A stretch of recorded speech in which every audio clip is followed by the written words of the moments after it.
Hello, everyone, and welcome to another episode of Test, Optimize, and Scale. Joined here with Andrew Barrow, founder of Revenue Arc.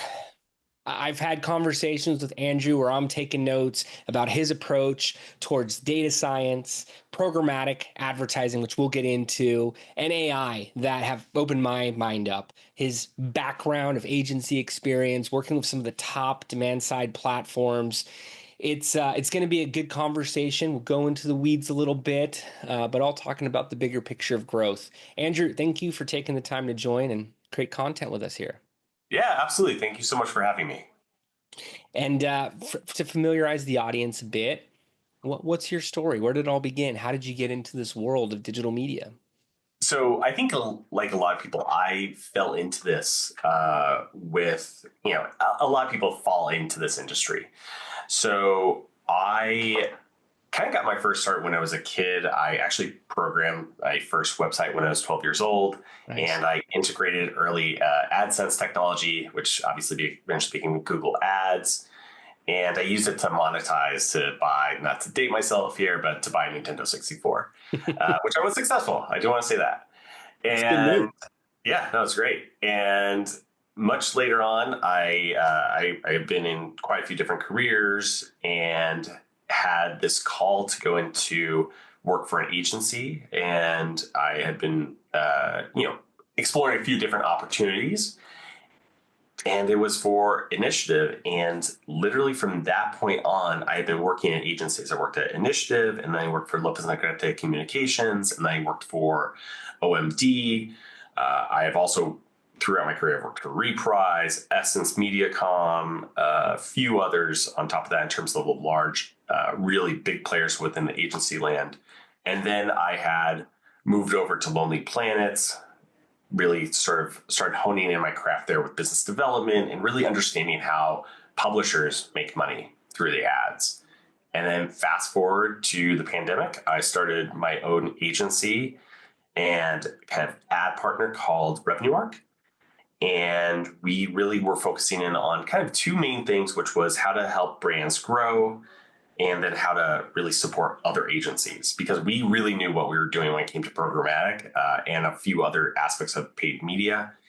And that basically became it. And since then, it's really taken off. And it took off probably a lot really since last year, or maybe even the year before that, when I was my last role in the corporate world was at MediaMath. And then when MediaMath went under, I just threw myself at Revenue Arc full time, and it's been pretty amazing ever since. Awesome. And for those of you who don't know MediaMath, their technology was looked at as one of the best, if not the top for programmatic. And Andrew, your experience at agencies, working in all different types of marketing strategies, digital strategies, why programmatic? What about this advertising technology drew you and you decided to focus your career on? Why programmatic? Programmatic made the most sense to me. The promise of programmatic many moons ago was that it would be a simple way for people to buy ads online. That's it. It has since evolved greatly since then. I do believe that there is some need to return to that. And I think there will be solutions down the road for that. But it's become such a great driver of conversion, of really getting your ads where you need them to be, and really kind of being very specific. It's like, hey, I only want to be running on finance blogs. I only want to be running here, there, the other places. I think it's really great from that. I also think from a publisher perspective, it's been great because not everyone has an ad sales team. And so this idea of having kind of to some degree, a marketplace has really allowed for quite a few brands to thrive. And that is why I really kind of honed in on it. Plus, the data aspect became so interesting to me. I kind of nerd out on that stuff. Me too. Me too. So my definition of programmatic, for anyone tuned in, is wondering what does this word mean?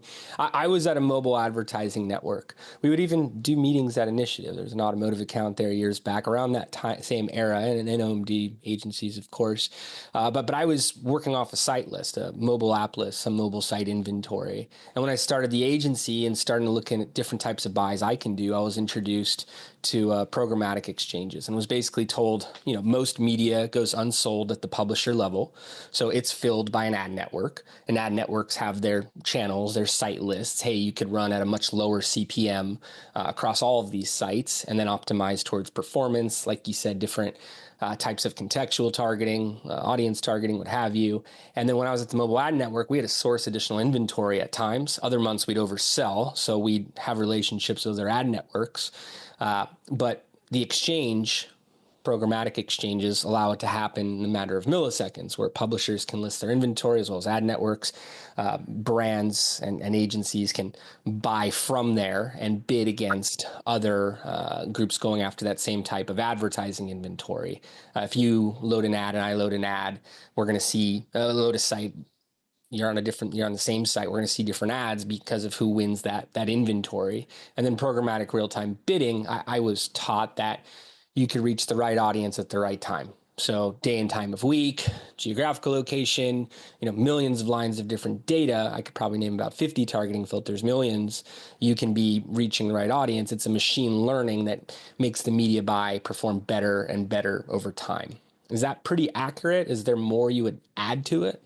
No, that's dead on. I teach a workshop with the Small Business Administration about once a month, and the way I explain it is that imagine you came to a website, and the moment that little banner ad loads, within that split second of a moment, basically this solution called a DSP, or a demand side provider. Advertisers. Yeah, advertiser. The advertiser is the DSP is looking for all this inventory. They're going like, I need to find Bob Johnson or anybody that looks like Bob Johnson. On the other side, there's an SSP. So you go to the website, and the website basically goes, I have an impression. It's right here, kind of like a stock to some degree, and they throw it onto an exchange. And then in the exchange, a bunch of people, all the advertisers come in and they bid on it. And they have different pieces of information on Bob Johnson. And they're like, this is great. And they all bid on it. And then the top one wins the bet. The ad is served. That happens within a fraction of a second, trillions of times an hour. And it's pretty crazy when you start thinking about the grandioseness of it and how often this is happening. But every single ad you see, it's kind of like that. And virtually, I think it's like way more than that. It's like 60 to 70% of all ads are now run that way.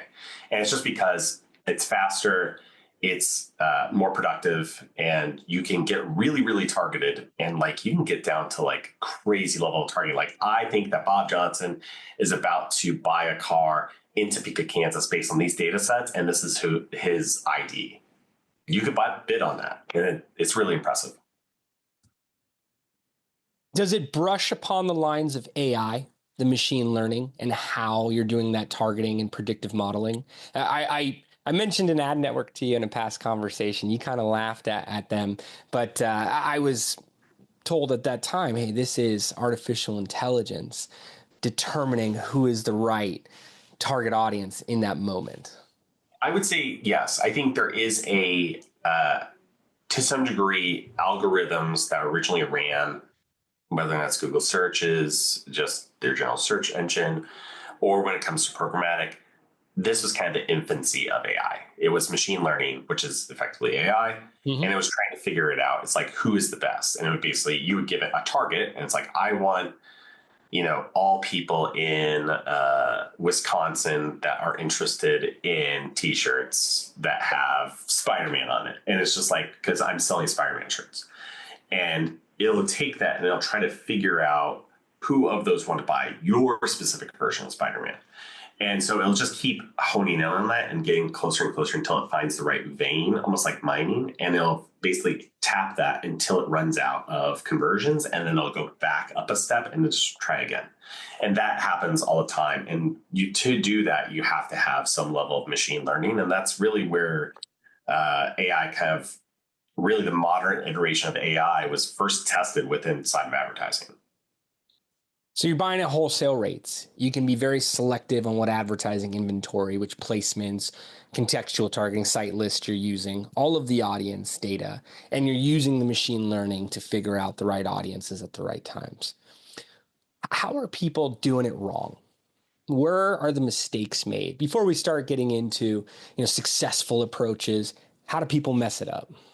So I would say there's a handful of ways you can mess this up. One is, I think it's for all of advertising. Advertising effectively is just the steroids of marketing. If you have not a great marketing solution, you don't have a good offering, ads is not going to fix that. And you're just going to burn money. It's very similar if you take steroids and you sit on your sofa all day long, you're not going to turn into Arnold Schwarzenegger. You still have to put in the work. And so I think it's the exact same way when it comes to programmatic or just advertising in general. When it comes to programmatic specifically, though, I think a lot of people get into trouble for two things. Either A, they don't work with the right partner, and it's just like, hey, we have programmatic, and it's not really programmatic. It's like just Google Ads, which has a programmatic-ish solution, but it's fairly limited in its ability for specifically the programmatic aspect, unless you're using what they call DV360. And other times I would say is not having enough creative. You still need to have really good messaging, still good iterations. Your targeting still has to be pretty good. But probably the number one problem for everyone within programmatic is running on open exchange. So Open Exchange, there's a couple different ways you can buy programmatic. One is you can buy it programmatic guaranteed, where you're really just targeting one site or one list, a very small list of sites that's owned by one company, and you're basically using programmatic technology to do a direct buy. And so that's programmatic guaranteed. The other one is PMP, which is private marketplace, and that's when you have effectively a site list that has been built by somebody. In a lot of cases, it's by an SSP, a sales side platform, or a curator or what have you. And you basically target a list of sites that have already been hand selected. And you're like, I want to run on these. That has a lot of inventory. Generally, your CPMs are a little bit higher, but you're still pretty effective. Open Exchange is probably the biggest one that's very attractive to a lot of people. A lot of people go after it, but it also has a lot of potentials for things to go awry. There's been a lot of controversy lately about Open Exchange and the analytics report and Ad Age and how people are running on nefarious sites and they didn't realize it. But you also don't really have too much control, and it's a little bit of a black box on where did you run. And there's a lot of ability for what's called ad fraud, where people basically are just putting bots and engagement farms, and they're like, oh, hey, I downloaded your app, but then nothing happened. It's because there's so much ability to basically game the system where these people get paid out, you get nothing. And that's specifically because of that. But it can seem very attractive because the cost per million, cost per 1,000 ad impressions, which is how all ads are based, is so cheap. But there's a reason which is so cheap. And so if you're fine with that, and you know what you're doing, it can work well. But almost, unless you're working with a really, really, really well-built solution that, is like experimentally good, because almost everyone doesn't work with a solution like this. Even the Fortune 500 don't. Go PMP.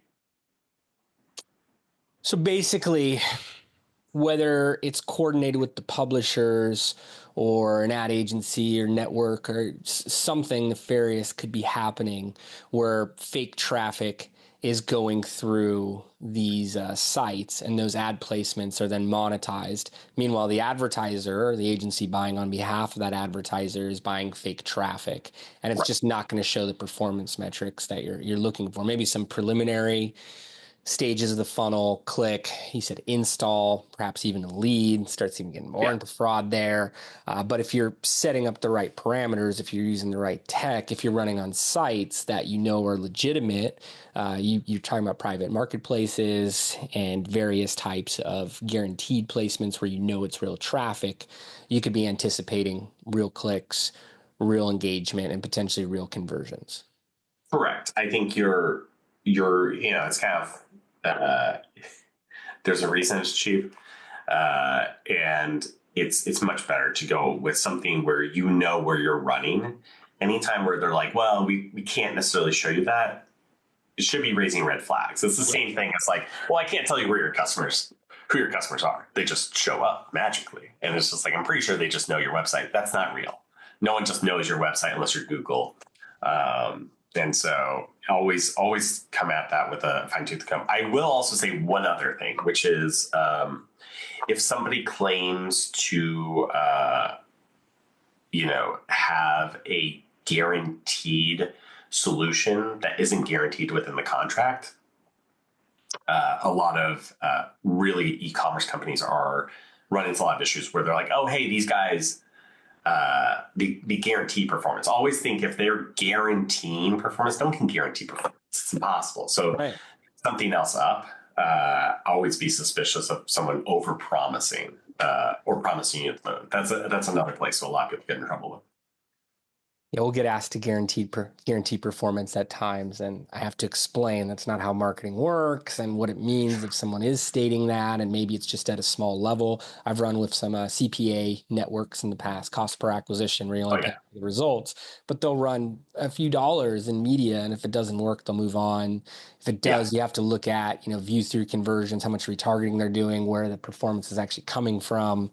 But you mentioned the marketing strategy and how this is really steroids to get it to the next levels and aggressively at that. But if your strategy, if your campaign's lacking, you can't just be looking at a cost per acquisition of each sale, No. each install, lead, investment. I know you've worked on investment campaigns. You have to really figure out what's underneath the hood, which parts of the engine are flowing, which parts need more attention and repairs at that. But if you're just running any ad network, any ad platform and expecting there to be results, you'll probably be left empty handed. But what are some of the right steps towards setting up one of these campaigns? Let's say for a newer advertiser. And I think this speaks to big brands as well, too. They want a fresh approach. They want someone who's more entrepreneurial minded, not just wasting impressions in the open exchange like you're saying here. What are some of the good fundamentals to know, hey, we're ready for programmatic and we're going to set it up with the right KPIs, the right key performance indicators in our plan so that we're able to manage this to a point of effectiveness? So there's a couple of things that you need to do. One is you need to have from a marketing perspective, you need to have your what's called an email drip campaign. If you're getting leads, that's great, but you got to do something with them. You got to be fostering them. Especially when it comes to investment campaigns, email is gold. It will convince everybody to invest. No one just invests right away. Oh, I saw an ad, I clicked on it, and I went to your website. And now I'm going to drop several $1,000s on an investment. That has never happened. Typically, there are a lot of other steps that occur.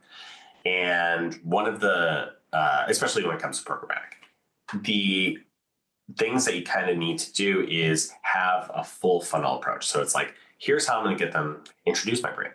Here's how I'm going to explain what it is. When they inevitably Google search me, here's all the social media platforms I'm on. I'm constantly posting and doing everything right from that lens. I'm also running different outbound campaigns for email drip, where it's just like they come to the website, they fill out a form, and you're constantly emailing and messaging. And the email messaging shouldn't be invest now. Here's a huge opportunity. It should be explaining what your product is and why they should just really like your product. Because if you really like a product, you'll want to invest. You'll be like, I mean, we've all been there. We've like I just like a friend of mine the other day who has this solution. I wish he was like a Reg CF or Reg A. I would invest all my money into it. But he's like, oh, here's what it is. And he walked me through. He's like, what do you think about that? And I was like, can I invest money into you? Because it's so cool. And I think that that's what you want to achieve. You want to kind of achieve that moment where this is like, just take my money already. And that goes for virtually any product, any services, but definitely when it comes to investment, is you want to have that level. Then when it comes to programmatic, you should have kind of three different buckets. Bucket number one is just pure awareness. Do not measure it on anything other than, did it drive traffic to my site somehow? And was there a lift? Because at the end of the day, like, tracking all conversion is virtually impossible at this point. Most people don't click ads. View through rates are very difficult to track. Also, anyone who's like, we have great click-through rates, and social is different. I do want to explain that. Social, a lot of people still do click ads. Search people click ads, not banners, not CTV. I was asking someone to ask me the other day, hey, how can we increase our click-through rate on TV ads? I was like, there should be none. Like, how are you getting clicks? Like, it's on the TV. You don't have a mouse. You have to literally do the depression of the mouse. I would say there is, so have that kind of that awareness funnel, and that's just educating them on the product and saying there is an investment opportunity, but don't beat them over the head with it. And then the next level would be, that's where you get really into the real targeting of it. And you basically target people and groups that you think are ultimately going to do well. If you have a great solution on site that's like different propensity models of these people are most likely to convert based on our handful of conversions that we've had so far, it should tell you these are the groups that you really need to be targeting on reminder messaging. Like, hey, don't forget to come to our site. Come to our site, learn more, learn more, learn more. And then you're driving them in, and then retargeting is the bottom. And that is just invest now. That's when you start hitting them on the very aggressive messaging. You say time's running out, whatever. You get them to ultimately invest. And I would say also have a very quick end to that retargeting. I think I've seen this with every single ad. Is retargeting is done so often to a lot of people, and it doesn't have an off switch effectively. They're like, well, you're in the group, so I'm just going to keep retargeting you. You should have what's called a suppression list. And only the real top tier, not even agencies, top tier advertisers I've ever seen do this, is you should have a suppression list of don't target these people because they've already converted. And you can remove that eventually and come back to them later, but you should let all the other channels go after those people. No one wants to see the ad over and over again after they've already invested, after they already purchased the product. They don't want to hear from you, from programmatic especially. Instead, it should be, I'm sending you emails, I'm sending you messages, whatever, to get them to maybe reinvest or to engage or to post on social or whatever. But suppression lists are super helpful. And then in terms of measurement, was there a lift?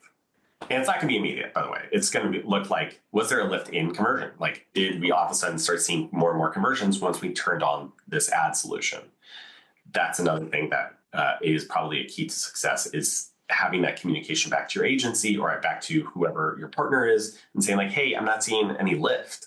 Like, can you help us out? It looks like the ad solution you're using, you need to change it because it's just taking credit. So that's the handful of things. Sure. And you could have different creative, different visuals, different messaging running for the awareness campaign that's building your retargeting pool. For some of those targeted campaigns, even variants. So it's speaking to the audience in a more personalized fashion based on each segment. And then the retargeting, that's how I was first educated. This is where the performance comes from. You build up the retargeting pool. The retargeting pool is where you're going to see the conversions, and then trying to really tell, hey, what are view through conversions? People who saw an ad and clicked within a day, as an example, or click through conversions, people who clicked through and converted within 7 days, 28 perhaps, and then being able to look for those pockets of performance to ramp up, and then as that's working, continuing to scale from there.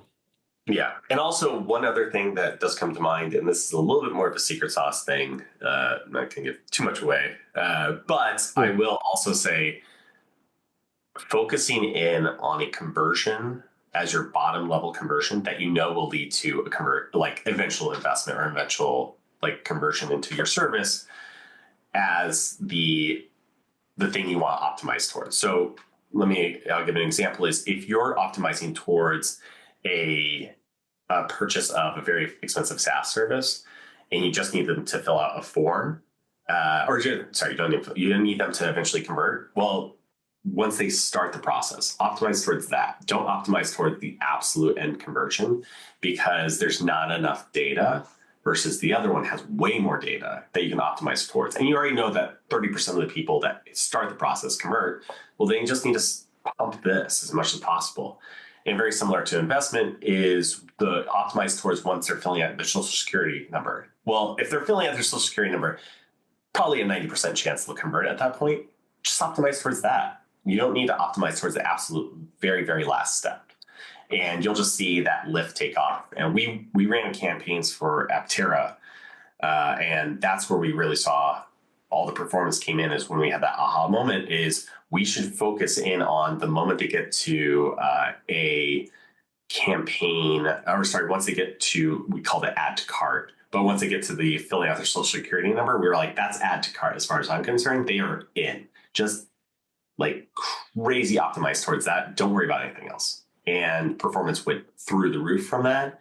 And then with a couple of other data things that we eventually productized, it led to all the difference. And so Aptera, they've raised over $100 million, right?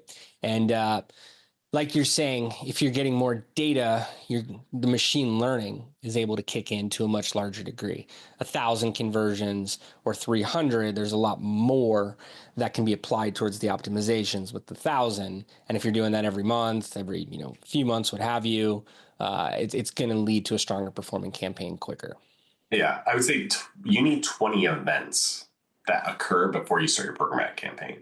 And that is what you're initially optimizing towards. Anything less than 20 events, whatever that is, non-bounced website traffic, filling out a form, or actually converting into filling out your social security number, you need that per day for programmatic to really work. Without that, you can use programmatic as an awareness driver, but do not expect it to drive a ton of conversion, because it needs that constant feedback to help the algorithm, or now at this point, the AI, to really grow in its performance.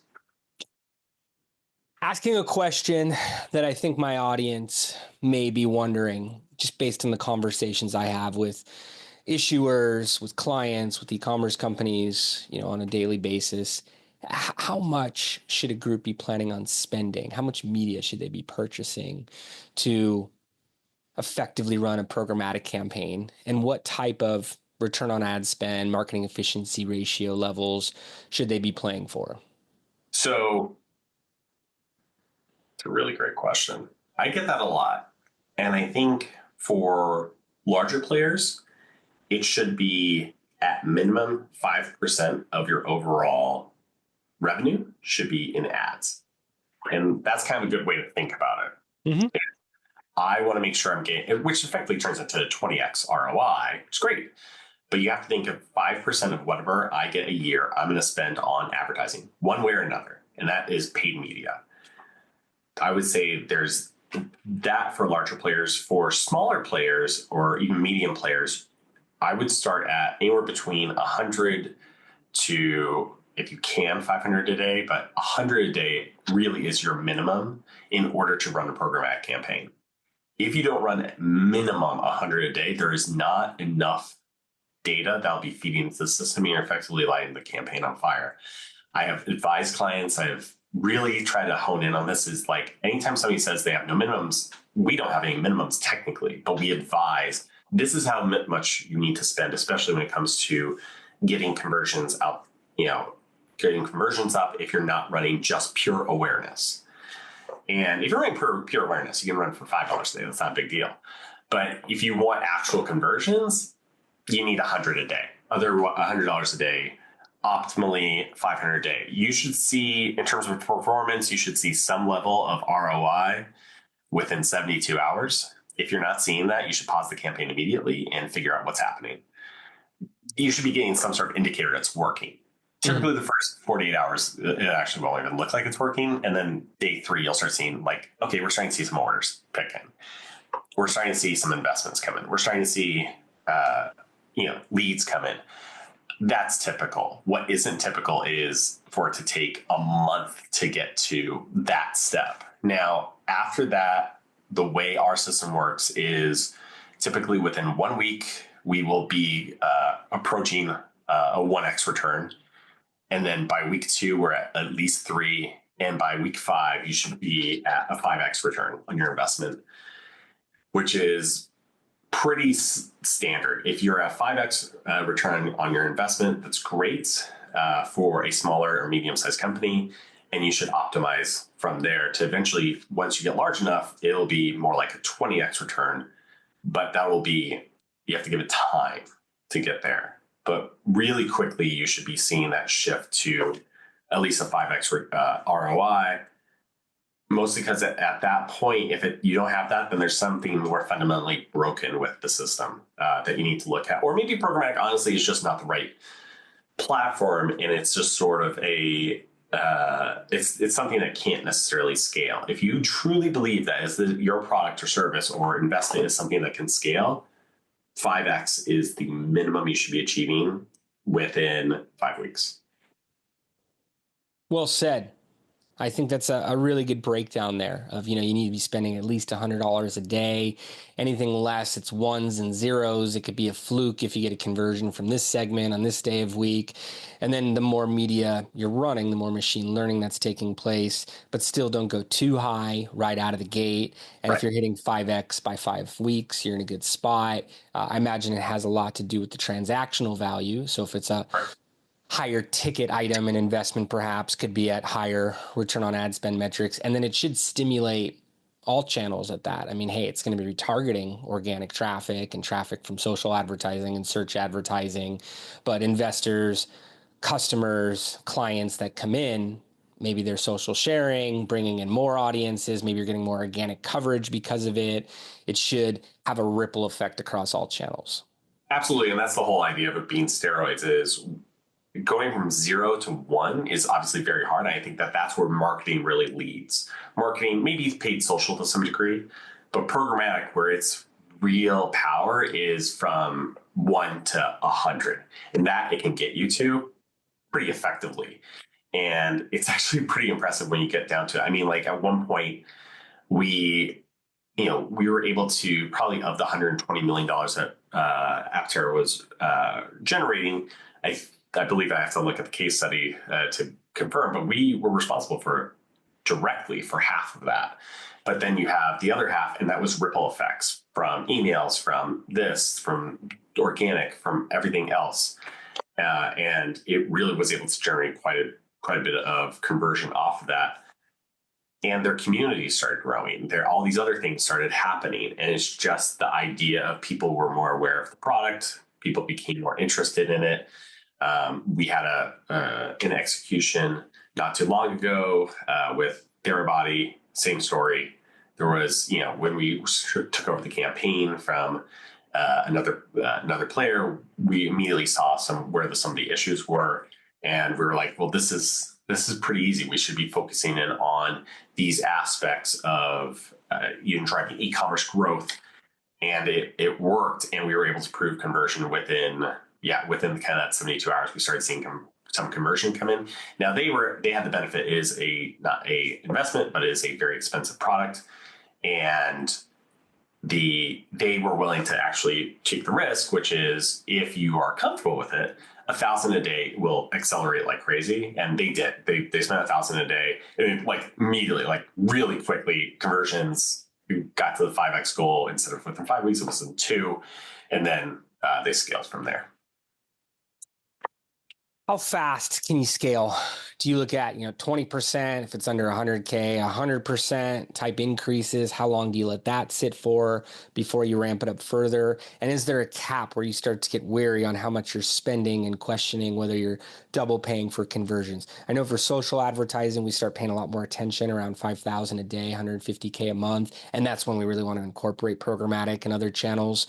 I've seen campaigns spend $1 million in a day. Awareness, consumer packaged good, a beverage at that. But what type of parameters do you set around scaling and capping? So scaling is an interesting one. So it depends a lot on the client and the advertiser. How comfortable are they with seeing an initial drop in performance? Because when you turn it on, ironically, you'll actually see a drop in performance because the system's like, oh my God, I have triple I'm out of budget all of a sudden. I don't know what to do, but it'll optimize very quickly off of that. And you have to kind of like, it's like starting back over whenever you go anything above a 2x increase in your budget per day, you're starting back over. So give it a second to kind of find its parameters. I would argue you should be after that 5 weeks, and you're like, okay, it works. How do we scale this? It should be 5 to 20% per day until you kind of get some sort of, and then you take a pause for a few days. Like, let's say you're at 1,000 a day, increase to 1,200 a day. It's still going, keep it going. If as soon as you see like a drop in performance, stop, let the system catch up, then keep it going. And then if you keep it going and it's still dropping, then you know you've hit some sort of equilibrium where you're like, that is the most you should be spending per day. And then that is kind of your sweet spot. And then you should start backing down. And then really it's more of like refining targeting. Okay, we've tapped this group too much. Let's go after this group, which is very similar. Or it's a lot of times it's messaging. I've already seen that ad 30 times. I don't really care. Oh, hey, here's a new ad. And I think that is really where it comes in. I will also argue that you should be, at the same time, if you're running a Reg A or Reg CF campaign, or even e-commerce, don't forget about awareness, because people still need to learn about the product. And also, especially for investors, you should also be showing them the conversion ads or the regular ads. Because if they see, oh, hey, I'm also seeing these ads for like the product itself to sign up for a pre-order, that's gold, because they'll know you already have a go-to-market strategy because they are seeing it in action. So it becomes more of a social proof. Any other things you want to emphasize in terms of creative, the messaging, the visuals, any tricks, anything you've seen for call to action? I've seen reports on colors and faces, and if there's just a man's face, a woman's face, both faces, and percentage increase on the click-through rate, and then what it can mean in the conversion rate at the end of the day. Any other insights towards creative? I've seen a lot of those reports. I think there's a little bit that kind of throws it all off. Sure. What I'm laughing a lot only because back in the day we used to run very unique ads for Verizon, and it was like, well, how many faces do we need to show in one scene? And I remember at some point during a conversation, someone was like, "What if we shoved 15 faces into 300 by 250, which is a small square unit?" I was like, it's literally just gonna be eyeballs. Like, it's not gonna look great. Just something new, right? Yeah.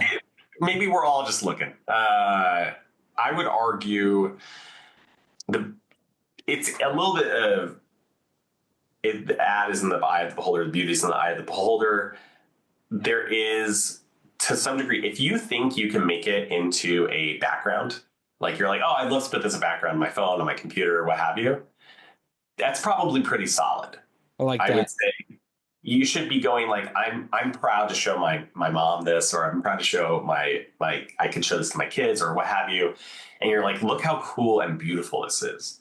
That will have the highest CTR for just the visual format.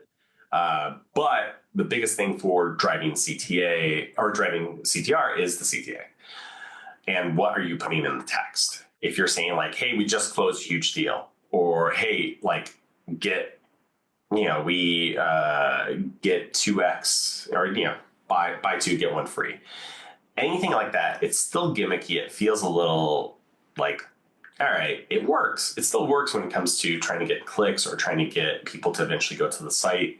Any kind of direct call to action, which is typically what's called DR or direct response, you're driving that conversion through the CTA. But in terms of visual, it has to be something where you would be comfortable either putting as a background on your phone or as a billboard outside.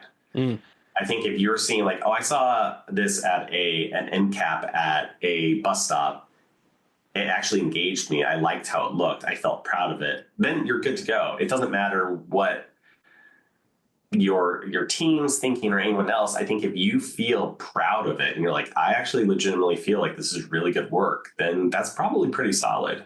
I had an old client of mine, because we also do a lot of our business is white label. And we're having this conversation where he was like pitching a client and he was talking to his team and he just happened to have us on the call and he gave a great response, which is what the biggest thing when it comes to what you produce is not whether or not whether or not you think that the client will like it, it's whether or not you like it and you feel proud of it. If you like it and you feel proud of it, then the audience will too. And I think that really carries through. You should view yourself as a customer at the end of the day. And if you're not willing to buy the product, then you probably either should be in a different business entirely or it's not the right approach. You should go, with that, I honestly, I'll sign up. That should be your thought process. And if you saw that, would you go, I'm going to Google search that because that's pretty cool. I try to do that. I always put myself in the shoes of the target audience. And I think I'm a sucker for good advertising. I'm constantly converting. I pay extra attention to it. My wife's told me no more subscription services. But I just appreciate a good ad. I'm the type I'll watch the Super Bowl commercials on Friday before the game. And I used to know some of the creative agencies when I was more in that world. But exactly. And going back to that marketing strategy, this should really be an extension of that, not recreating the wheel. It should feel more direct by the time you're working on your display banner creative. You've given a lot of great recommendations here. Per the title of the show, I like to ask a few questions to, give some actionable insights, things that audiences, the people who are watching, people who are viewing could try out for themselves. What would you recommend they test? Towards their own growth, could be directly in starting a programmatic campaign or improving their programmatic campaign. What should audiences be looking to do? I look at marketing as a series of tests. Sure. I would say there's a couple of things. First is you should be testing. All right, let's kind of bucket it out. I would say if you haven't tried programmatic yet, if you see 20 events that you can optimize towards digitally, like, oh, I see 20 people doing this action every day at minimum on my site, try a programmatic campaign. You're probably at that point where you can test it out. If you're not there yet, don't worry, you'll eventually get there. So I'd say that's kind of the people who are just starting. For people who have either done it in the past or are currently doing it, one of the biggest things I would say you should look into is CTV and making sure it's built well. But CTV effectively acts as a video ad. I mean, it is a ad on a streaming service, or in some cases right now, you can even buy it linearly. It's somewhat difficult, but it does work now, is you could buy effectively TV commercials and TV spots. And there is so much power to that people don't recognize, that visual sound sight and motion can really engage somebody into feeling like you're a legitimate brand and something that we can go after. I was in politics many years ago. I don't like talking about it, but the one thing that I always would advise is if you do not put an ad on TV, there's not going to be and no one's going to take you legitimately. And it's going to be a much harder time. I think that there is that to some degree with CTV ads. I think one of the biggest growths for one of our partners that we just got, which is an e-commerce partner, was targeting their group. And you can get really, really, really tiny when it comes to your targets. They targeted their entire group with a call to action around just check out the site, just check out the brand, and showing the visual appeal of it's a jewelry e-commerce brand, and showing people interacting with it. And it gave a very elegant view of it. And within a week, performance went through the roof with nothing else. Nothing else was changed. And I would argue it's because the CTV gives that sense of, okay, like it's a legitimate product. So I'd say that. Then the other thing is definitely test out multiple different DSPs. I would be careful about running them head to head. I would actually argue, when you're first starting out, you can run them head to head when you're first starting out. But once you kind of find a good DSP, just stick with it. If you do a head to head, it can sometimes create problems. The other thing to test would be creative. Like I would do A/B tests for creative, driving to different, and then the same creative driving to different landing pages, and really making sure that the entire funnel is working well. 4 to 10 creatives. I would lean more towards the 10. Nice. Nice. Great recommendations. So 20 plus events, get a pixel play, start tracking that retargeting pool, start finding lookalike audiences, and test out programmatic. Being able to run CTV, connected TV, not going to be the same type of direct response format depending on the creative, but as part of a multi-channel approach, could really lift the results you're seeing on all channels. You could run multiple DSPs, but once you see what's working, really lean into that one and do more work in that campaign versus trying to play others against it, and run many creatives, 10 plus, A/B, really have a variance out there so you're not seeing creative fatigue. What if you do all of that and it's not working? I like playing this scenario for optimization, but it's not producing right out of the gate. What are the best approaches towards optimizing, pivoting? So I would say if you have everything going and you're not seeing conversions happening, you have to rip apart your campaign. But if it's literally not conversions happening within that 72, maybe even like 5 days for maybe something that has a little bit longer of a conversion funnel, pause. I don't think that there's an issue around at the early stage of pausing. I think later on you don't want to pause because it can break some of the systems that exist. But when you're in the early stage, it's fine to pause and just go, what's broken down, and then basically see what data sources you have, do actual investigation. When they got to the site, was there a huge bounce rate? Was we saw a surge in search conversions. Well, that's probably just people seeing the ads. Is the attribution right?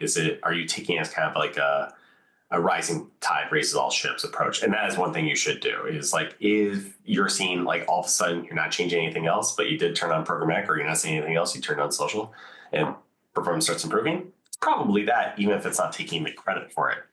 So you should kind of view it at that approach. I think, constantly testing at the early stage and just seeing where was the breakdown in conversion and being comfortable with stopping.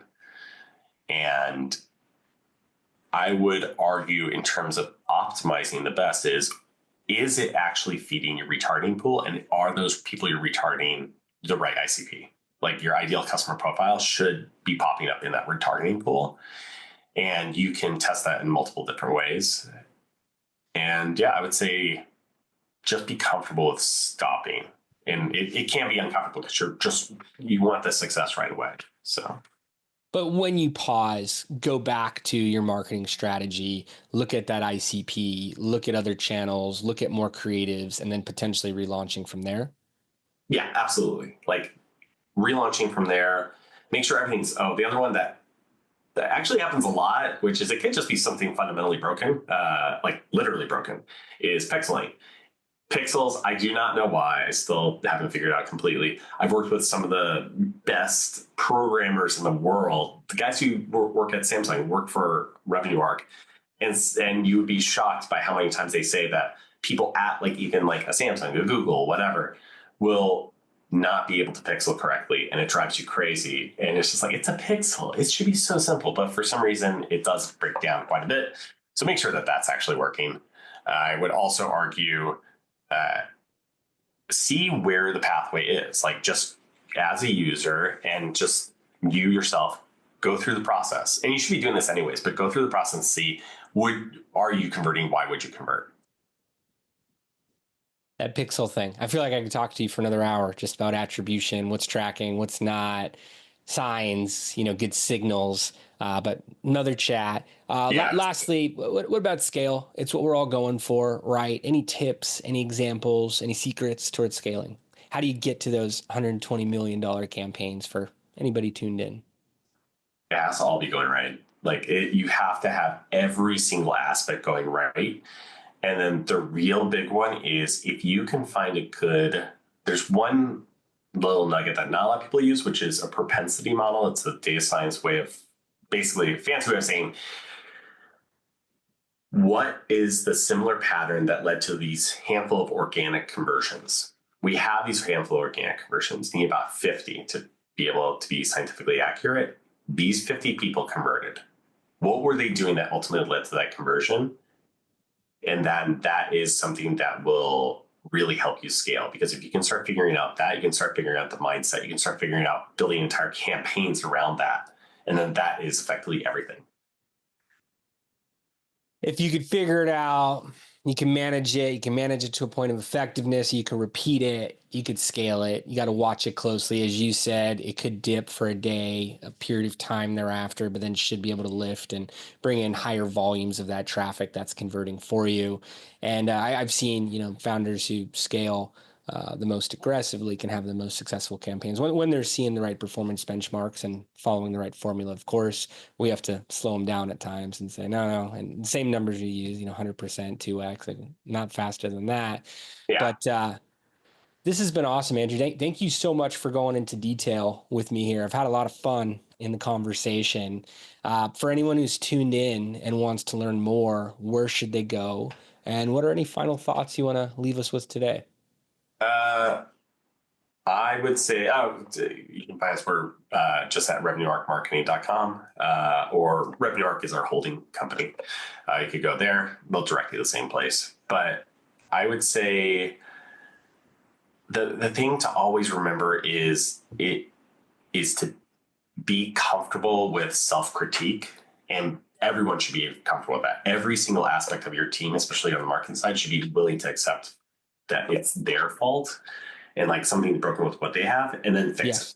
Like, you should be like, okay, clearly everyone comes to the website and then everyone drops off. It's the website. And you have to be comfortable with being self-critical is like the most important thing of any ad campaign, and really any ability to scale. Is if you are not self-critical, you're never going to make it. Well said. Got to be able to remove the emotion, look objectively at what's working, what's not, test, optimize, and scale. It's something I say a lot, not just the title of the show here. And that's the formula. You heard it here. Well, Andrew, thank you again. I really, really enjoyed the discussion. It's a privilege to have you on, and look forward to collaborating with you further. Okay. Sounds great. Awesome. And thank you, everybody. Appreciate you tuning in today. We will see you next time. Take care.